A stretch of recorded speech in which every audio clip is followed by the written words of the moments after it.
Hello everybody, this is Joelle Simone Anthony, the Grave Woman, and today I'm going to be talking about a subject that is very near and dear to my heart, and that is mental and emotional health and well-being.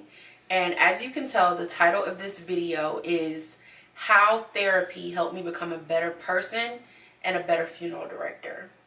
Now, here in the United States, and particularly in the African American community, there is a big stigma and negative, just belief surrounding seeking the help of a mental health professional when experiencing life-changing events, stress, and trauma. In 2016, after some very, very uncontrollable and majorly impactful life events, I decided to seek the help of a mental health professional in the form of a therapist who also happened to be a psychiatrist. And I'm going to share a little bit about that story and just explain how therapy helped me become a better person overall and definitely helped me become a better funeral director. In 2016, things just kind of came to a head for me. I had experienced a lot of trauma, a lot of loss, and just was in a very stressful work environment. One of the key things that happened was that my Uncle Mark passed away in October of 2015. And when he passed away, it just was almost like the straw that broke the camel's back for me, because he was such an important person to me, and losing him was life-changing for me. And I really, in combination with the things that I was going through on a personal level and a professional level, and just trying to get my business off the ground, and some former, issues that I had with family and just different things like that, I just really felt like things were spinning out of control. So my uncle passing away, I was really unhappy in the job that I was working at the time, and I felt stuck professionally, unresolved family issues, burnout and experiences at the funeral home, and just burying young black men on a consistent basis due to gun violence in the funeral home began to really take a toll on me. And so I decided that it was time for me to seek help, and I had two options at the time. One option was to go through my job's FSAP, which is the Faculty Staff Assistance Program, or to seek the guidance of a mental health professional outside the job. I decided to look outside the job and found a therapist that I felt I could connect with. So the first thing that people always ask when I say, okay, I went to therapy, they say, why? And there were several reasons why. The next question that they ask is, was I afraid? And to be completely honest, you guys, I was 100% terrified. I can remember sitting in the car in the parking lot at the therapist's office about 45 minutes prior to my appointment, and being on the phone with a very good friend of mine and coming up with every excuse in the world why I should just drive and not even think about going into the therapist's office. Thank God my friend was a real friend and reminded me of my commitment to myself to regain control over my life and to just really commit to being the best version of myself that I could be. So my first therapy appointment was surprisingly emotional, and we'll get into that in just a second. But prior to any of the emotions coming out and any deep conversations being had, the therapist explained to me that there were 3 rules that I was going to have to follow if I wanted to, first and foremost, have her as my therapist, and secondly, have these sessions be beneficial not only in my life at the moment but long term. And those rules were, I could not have any consecutive cancellations, meaning I could not cancel appointments back to back. If I was going to commit to coming into therapy and doing the work and, having her as my therapist, I would have to keep my appointments. The second rule that she told me was that I had to be completely honest with her. And not that I planned on lying to her, and not that I planned on, just not being transparent, but actually hearing her verbalize that if therapy was going to be beneficial to me, I was going to have to be completely honest with her about everything that came up, whether it was good, bad, ugly, or brutal. It just really scared me because, like everyone on earth, there's certain things that we just aren't comfortable disclosing. And I knew that if I wanted to see the results that I was looking for, that I was going to have to be 100% honest with her. And I promised her that I would, and I was. But that just really scared me, because how many people in life can you say that you're not only 100% honest with, but you tell them the things that nobody else knows about you, or that you've buried deep inside and never want to have to revisit again. And I think maybe that's the part that scared me the most, was revisiting some things that were very traumatic for me. Third and final rule that she shared with me was that things seem to get worse before they get better as far as therapy is concerned. She explained that I was going to be going through a process of revisiting some things that may be painful to me, and because of the fact that they were painful, it would seem as if things were getting worse before they got better.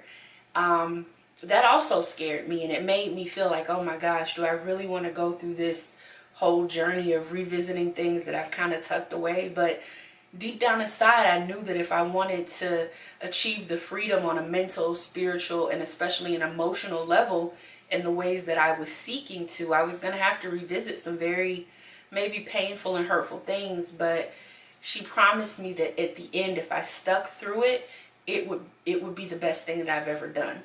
So after she went over all the rules and basically outlined what her role was going to be and what she expected of me during my sessions, she asked me some questions.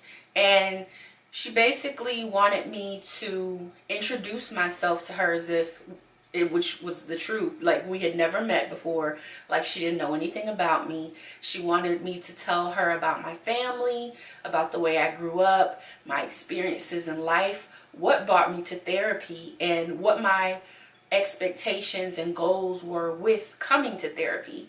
And you guys, when I tell you, I think I broke down during the introduction, just telling her my name.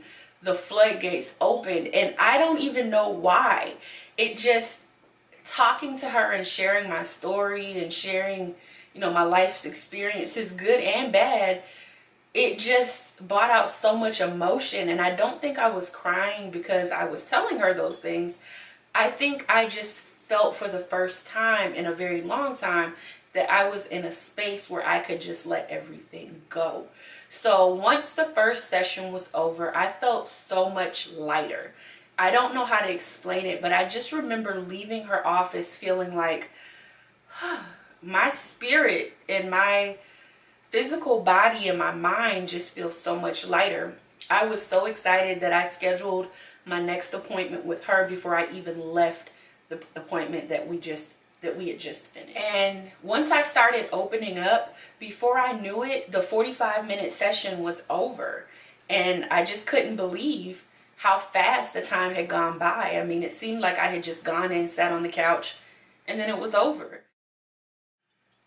I ended up spending about 3 months with this particular therapist. And on my fourth appointment, she told me that unless I just wanted to continue coming into her and talking to her about what was going on in life, there was no reason for me to really come back.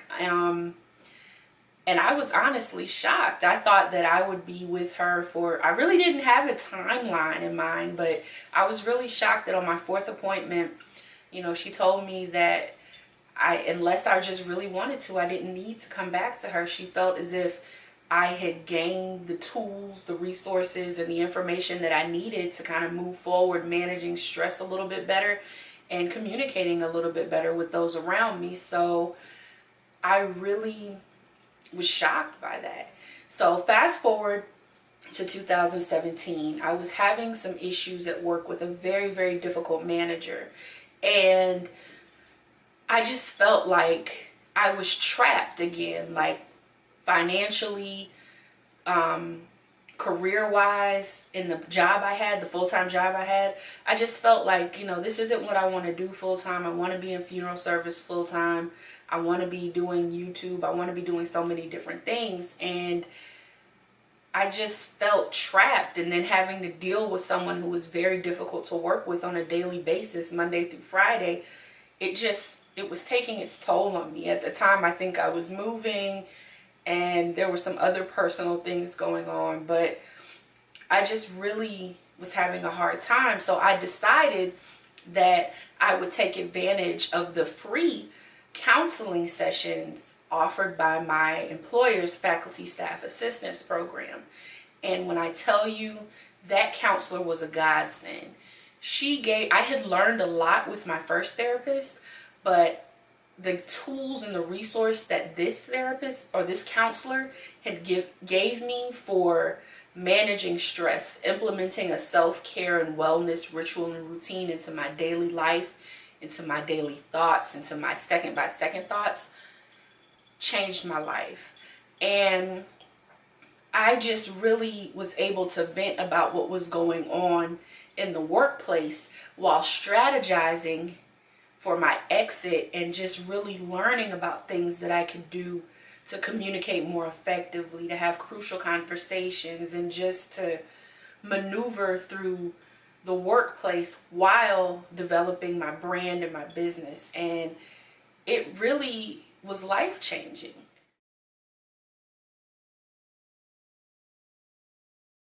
Therapy for me was thankfully very affordable. Like I said, through my employer's faculty staff assistance program, I was able to attend, I think, 4 or 5 counseling sessions at no cost to me. And even when I was going to the private therapist outside of my work, after my insurance paid their part, I only had to pay $55 per session. So as far as I'm concerned, that's the best money that I've ever spent in life, because it really helped me to understand myself and how I'm responsible for my experience here and in life.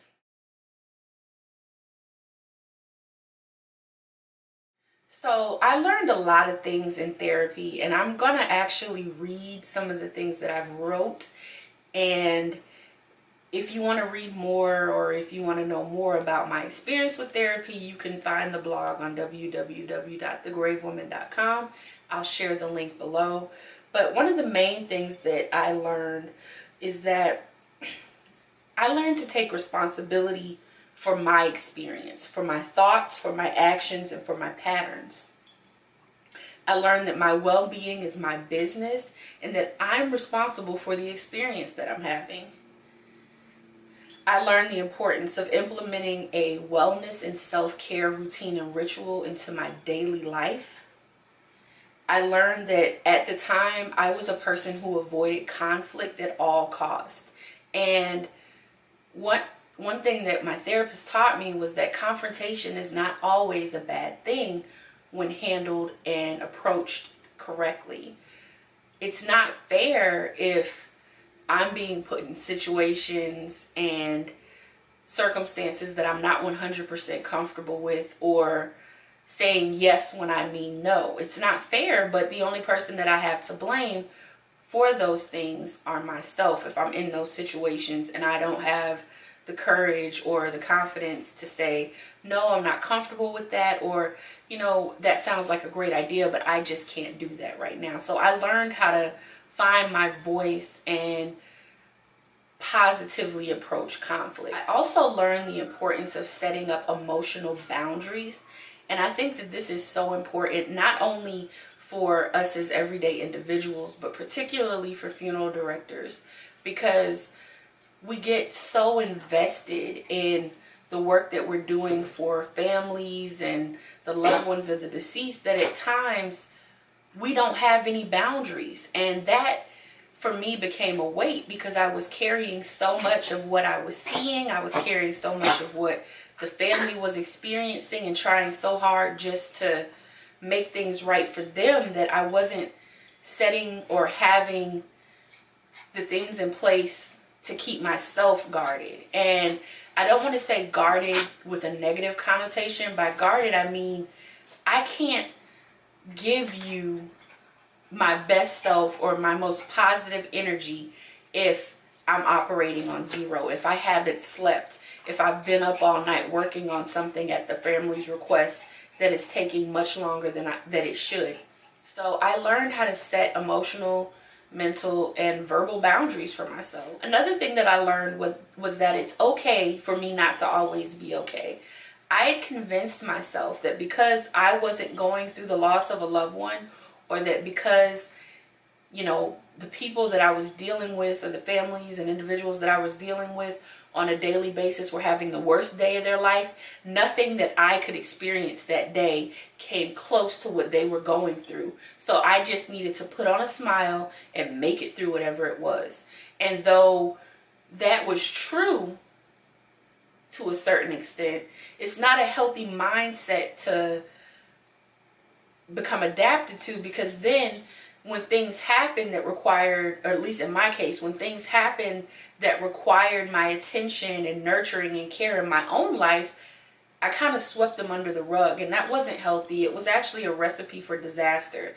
I figured that since, you know, my uncle passing away at 48 instead of being a 16-year-old kid killed by, you know, a car accident or something like that, maybe I shouldn't give myself the space to grieve. And I ended up holding and pinning a lot of things in, and they were coming out in ways that I didn't like. So I just learned that it's okay for me not to be okay, and that's okay. And one of the last and most important things that I learned was that I needed to learn to pace myself.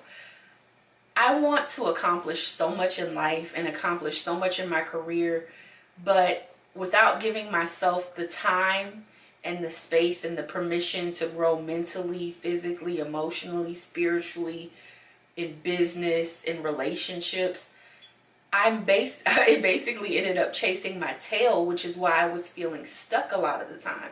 I was trying to accomplish so much so fast that I wasn't really getting anything done.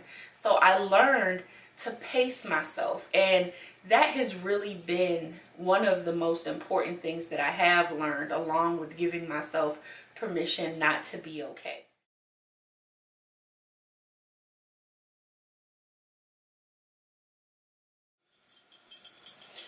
The camera cut off, my phone battery's dying, the camera quit recording, both my batteries were dead.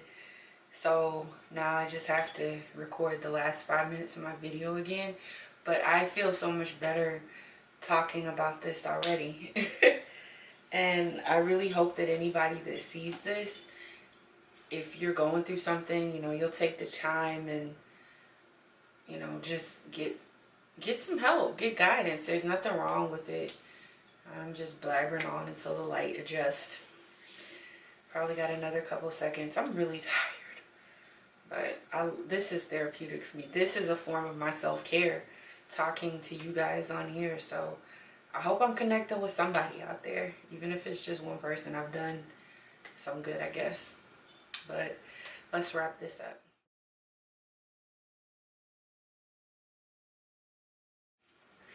I can honestly say that seeking the help of a trained mental health professional and seeking guidance and help through the channels of therapy and counseling have been one of the, if not the best investments that I've ever made in myself as an individual, as an entrepreneur, and as a funeral director. Therapy and counseling have made me a better funeral director because I'm now able to give from a place of being full instead of withdrawing from a already negative account, so to speak. I pray that anyone out there who is experiencing life trauma, having a hard time coping with stress, or experiencing loss and grief while having to just manage life, or if you just need someone to talk to, I would strongly encourage you to seek the guidance of a mental health professional, the right mental health professional for you. My name is Joelle Simone Anthony. I'm also known as the Grave Woman. If you'd like to read a more detailed account of my experience with therapy and counseling and learn more about how it's made me a better person and a better funeral director, you can visit my blog, www.thegravewoman.com. As always, live life, love hard, and I'll talk to you next time.